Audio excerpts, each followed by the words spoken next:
Bonjour, bonjour à tous, j'espère que vous allez bien, que vous avez bien passé la nuit et que la journée s'annonce très belle pour vous. Et surtout, en souhaitant déjà bon dimanche à tous les chrétiens qui se rendent à l'église ce matin, l'histoire de demander au Seigneur de restaurer à nous les quelques valeurs d'humanisme qui restent parce qu'il y a beaucoup qui l'ont déjà perdu malheureusement. Vous savez, hier j'étais du côté d'Angonje. Dans ma petite publication comique d'hier, je disais que j'étais à la recherche des restes de la fête de la libération. Malheureusement, vous savez, il y a des gens qui sont privilégiés dans ce pays à qui on invite à ce genre de rassemblement. Et ce que je voulais en fait partager avec vous ce matin, c'est que hier j'étais à la cité des logements sociaux d'Angonje.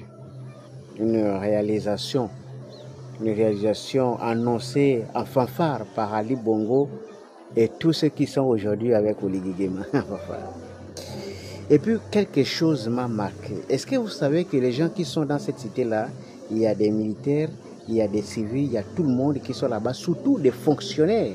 Ils sont tous dans cette cité-là et que personne depuis qu'Ali a créé ne paye ni courant ni logement.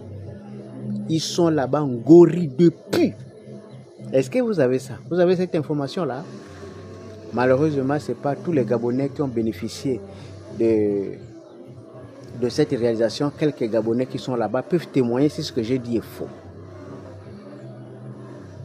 Vous savez, en rentrant, j'ai réfléchi. Je me suis dit, à quoi ça a servi? À quoi ça a été utile, ce grand et long combat pour certains? Est-ce que c'était nécessaire? Surtout lorsque j'étais de passage au jardin botanique et que j'ai vu la stèle de la libération et qu'à côté j'ai vu le démantèlement de la fameuse salle de spectacle du jardin botanique, ça veut dire la tente du Parti démocratique gabonais, là même où Ali Bongo, au sommet de son art, avait déclaré de façon explicite que depuis 5 ans, il n'était plus aux affaires. Suivi des applaudissements de l'ensemble des PDG, ce que je vous le rappelle, sont aujourd'hui avec Brice Oligui Nguema. Ils ont applaudi quand le président avait dit que depuis 5 ans, il n'est plus aux affaires. Et puis, en passant, je me suis posé la question. Est-ce que ce n'est pas une perte de temps? Est-ce que ce pays n'est pas en train de tout faire pour perdre beaucoup plus de temps à une catégorie de compatriotes? Est-ce que ce n'est pas un cercle vicieux? Parce que moi, ma petite intelligence n'arrive pas à déceler quelques éléments de réponse.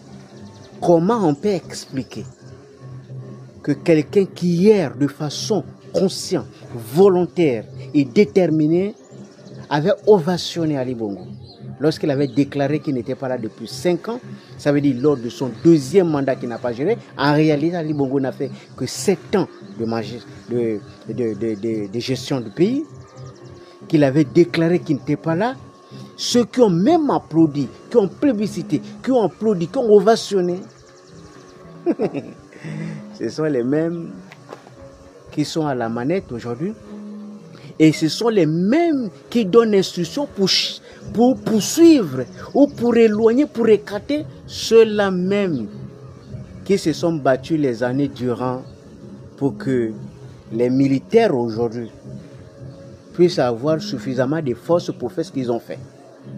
N'oubliez pas qu'au-delà des militaires, il y a quand même les gens aussi qui se sont donnés, qui ont donné leur vie, qui se sont battus.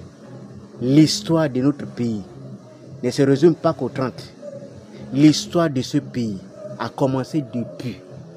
Il y a eu des morts, il y a eu des sacrifices, il y a eu des hommes qui ont laissé des familles parce qu'ils se sont battus pour espérer un jour vivre dans un pays où l'ensemble des ethnies seront considérés comme étant les fils du Gabon, où l'ensemble des citoyens seront considérés pas sur la base de leur appartenance ethnique ou régionale, mais simplement parce qu'ils sont des Gabonais et parce qu'en tant que Gabonais, ils ont des droits, parce qu'en tant que Gabonais, ils ont des devoirs. Les gens se sont battus pour arriver à ce niveau. La question que l'on se pose, celle-là même que notre intelligence nous recommande de poser, est-ce que sommes-nous satisfaits aujourd'hui? Est-ce que